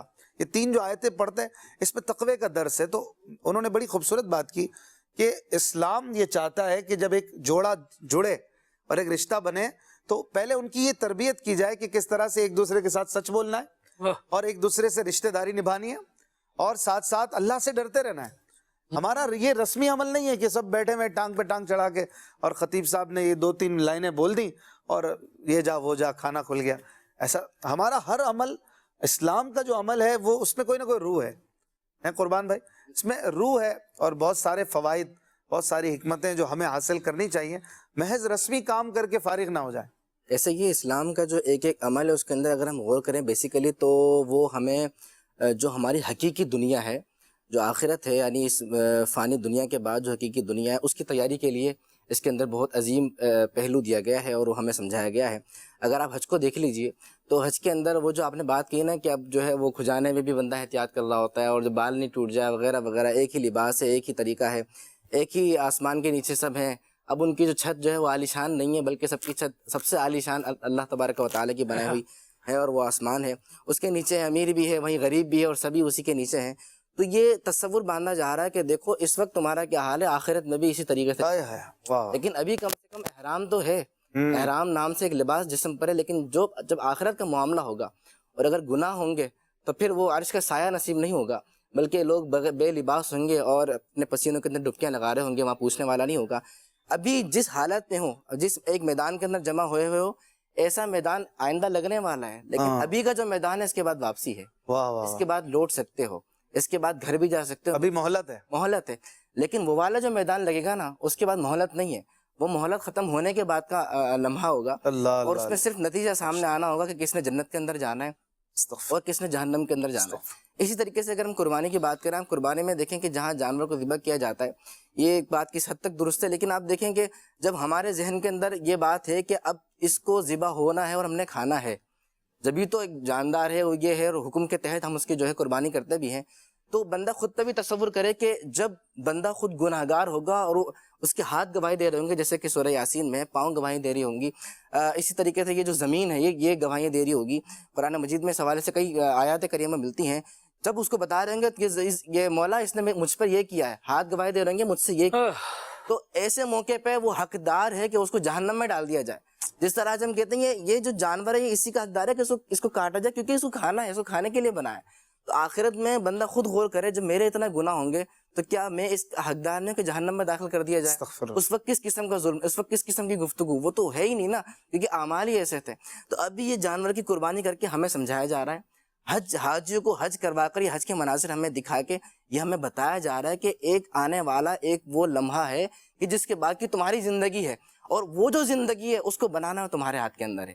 اگر یہاں پر اچھے اعمال کر کے، جو کہ بار بار سمجھایا جا رہا ہے، اگر اچھی زندگی بنانا چاہتے ہو تو یہاں پہ اچھا عمل کر لو، ادروائز غلط عمل کرو گے تو وہی زندگی کون سی ہوگی جس کے بعد چھٹکارا کبھی بھی نہیں ہے. اسی لیے کہا گیا نا حاجی کے بارے میں کہ حاجی کے بارے میں یہ ہے کہ وہ دیکھ لے کہ اس کا حج قبول ہوا ہے یا نہیں. تو فرمایا کہ جب وہ واپس لوٹنے کے بعد کی زندگی کو دیکھ لے، اگر تو اس کی زندگی میں چینج آ گیا ہے، اگر اس کی زندگی میں بدلاؤ آیا ہے، بدلاؤ کیا بہتری آئی ہے. اگر پہلے وہ گالیاں بکتا تھا تو اب اس کی گفتگو میں ستھرائی آئی ہے، خوبصورتی آئی ہے. اگر بے نمازی تھا تو اب نمازی بن گیا ہے.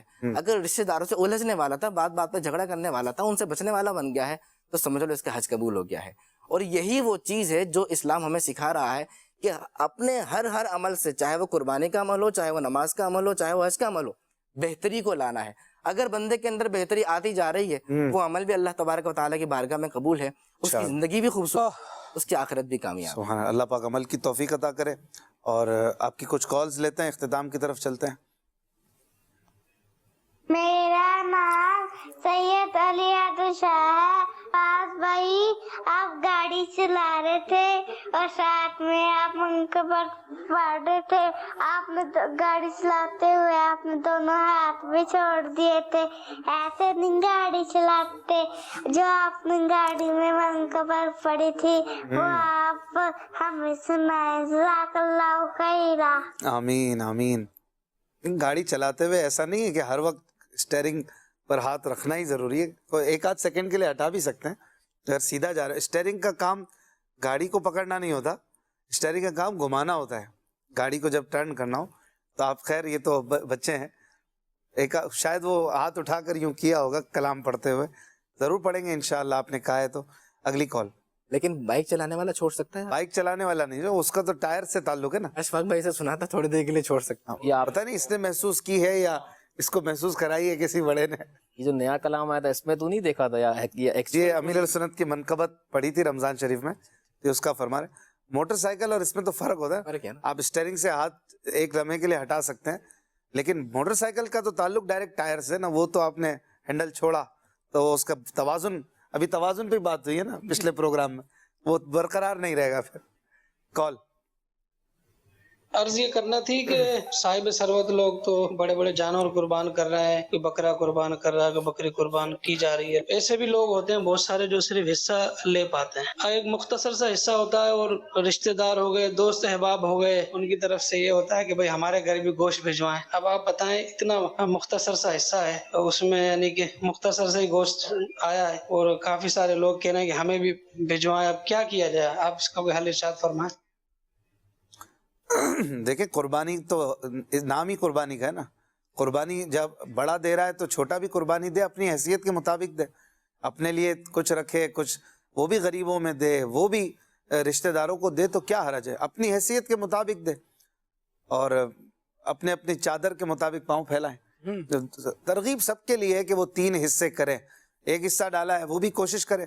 اب اگر بڑی فیملی ہے اس کے لیے پرابلم ہے تو شریعت نے واجب بھی نہیں کیا کہ آپ دیں ہی دیں. یہ 3 حصے کرنا رشتہ دار اور غریبوں کا, یہ ایک افضل عمل ہے, مستحب ہے. البتہ اگر کسی کو پریشانی ہوتی ہے اس میں تو شریعت نے آپ کو اختیار بھی دیا, آپ چاہیں تو پورا رکھ لیں, ایسا ہی ہے سر. بالکل جی. اور مطالبے کا اختیار ہے یا نہیں اس کو بھی تھوڑا سا غور کر لیں. مانگنے کی اجازت تو نہیں ہوگی, اس کو تو دینے کا ہے کہ وہ دے لے, اجازت ہے دے لے, اجازت ہے رکھ بھی لے. بالکل. کیا مانگنے والے کو اس کی اجازت ہے کہ تم مانگو ہی؟ ہاں بھائی, اگر کہیں تقسیم ہو رہا ہے تو ایک الگ بات ہے, ہاں, لیکن وہ تقسیم نہیں ہو رہا, رکھا ہوا ہے, تو پھر مانگنا یہ مناسب نہیں. بالکل صحیح فرمایا آپ نے. جس کے پاس ایک ہی بکرا ہے, ایک ہی شخص پہ قربانی واجب ہے, اس نے بکرا کر دیا ہے, جی جی, تو سامنے والا بھی کچھ سمجھ سکتا ہے کہ ایک بکرے سے وہ کہاں دے گا, کس کو دے گا, کس کو دے گا نا. تو بجائے ہے کہ اس کو بار بار ملامت کرنے کے, یہ اس کو بہت شرمندگی ہوتی ہے, واقعی ہوتی ہے. جی جی, تو یہ سوچنا چاہیے نا. ٹھیک ہے, اللہ پاک سب کی خیر فرمائے. ایک کال اور دیتا. میرا نام ریاض اتاری, میں میرپور ساکرو سے بات کر رہا ہوں. آپ سب کو میری طرف سے عید الاضحیٰ بہت بہت مبارک ہو. اللہ تعالیٰ آپ سب کو سلامت رکھے. اشفاق بھائی, میرا آپ سے یہ گزارش ہے کہ آپ مجھے مرشد کا کلام سنائیں. مرشد کا کوئی کلام, عدنان شیخ بھائی مرشد کا کوئی کلام سنائیں گے, یا جو آپ کا دل کرے, کچھ میرے ذریعے آپ سنا دیں. صلی اللہ تعالی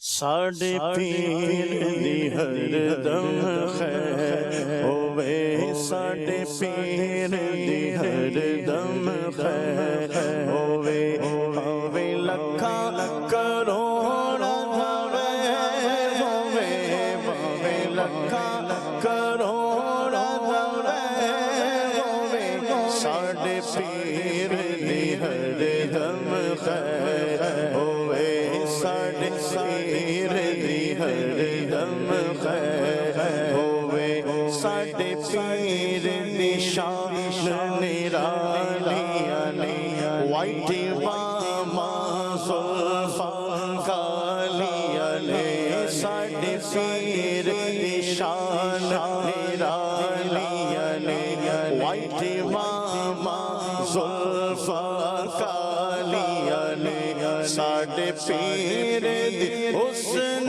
دی خیر ہوے, ساڈے پیر دی حسن دی خیر ہوے, ساڈے پیر دی ہر دم خیر ہوے, ساڈے پیر دی ہر دم خیر ہوے, ساڈی نسبت کتنی پیاری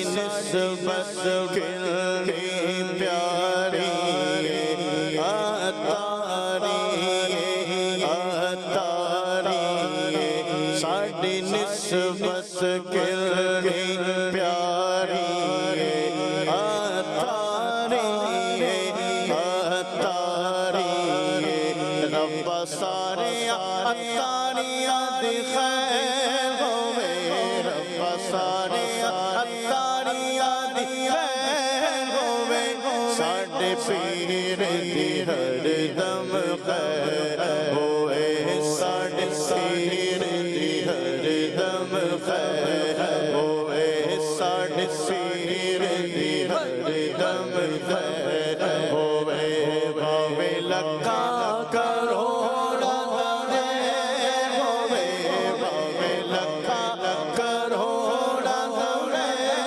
ہوئے ساڈے پیر دی ہر دم تیرا کرم ہے ساتے باری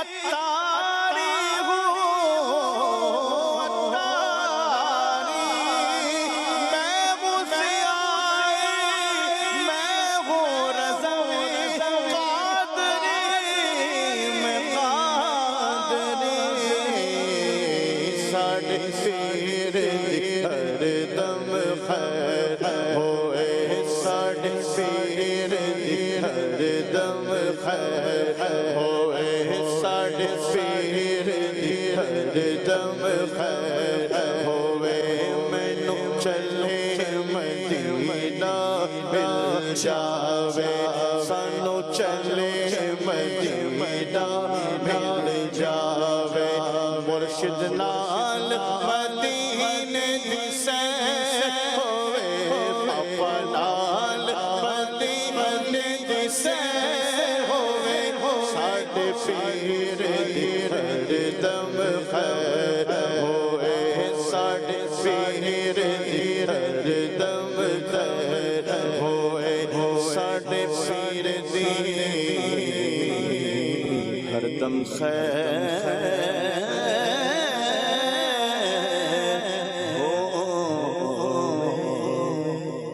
امیر علیہ سنت ان ہستیوں میں سے ہیں کہ آپ نے امت کو قربانی زیادہ سے زیادہ کرنے اور اچھے سے اچھی کرنے کی ترغیب دلائی. یہ امیر علیہ سنت کا کارنامہ ہے. بہت سارے کارناموں میں سے ماشاءاللہ یہ ایک فروغ ہمیں دینی ماحول میں کثرت سے نظر آتا ہے. آج ایسے لوگ بھی ہیں دعوت اسلام میں لاکھوں لاکھ کی قربانی کرتے ہیں اور بھی صدقہ و خیرات کرتے ہیں، لیکن قربانی میں بھی امیر علیہ سنت کی تربیت نظر آتی ہے. اللہ سلامت رکھے. وہ چھوٹی بچی یا بچے نے جو فرمائش کی تھی وہ بھی پیر صاحب کی منقبت آخر میں پڑھتے ہیں. صلو علی الحبیب صلی اللہ علیہ محمد صلی اللہ علیہ وسلم. سیدی تارا سیدی تارا سیدی تارا سیدی تارا سیدی تارا سیدی تارا مرشدیاں تارا مرشدیاں تارا سیدی تارا سیدی تارا سیدی تارا سیدی تارا سیدی تارا سیدی تارا لکھاں نوجوانوں داڑیاں رکھوائیاں نے امام سجوائے نے زلفاں رکھوائیاں نے سنتا سکھانا کم سنتا سکھانا کم پیر آتار دار سیدی تارا سیدی تارا سیدی تارا سیدی تارا مرشدیاں تارا مرشدیاں تارا سیدی تارا سیدی تارا میں بھی دیکھوں مکہ مدینہ مرشد تیری آنکھوں سے میں بھی دیکھوں مکہ مدینہ میں بھی دیکھوں مکہ مدینہ مرشد تیری آنکھوں سے. کب آئے گی میری باری کب آئے گی میری باری اتاری ہوں اتاری سیدی تارا سیدی تارا سیدی تارا سیدی تارا. عید عید کے رنگ، عید کے رنگ کے سنگ، عید کے بکھرے فضاؤں میں خوشیوں کے رنگ، رب کی عطائیں ہیں مومن کے سنگ.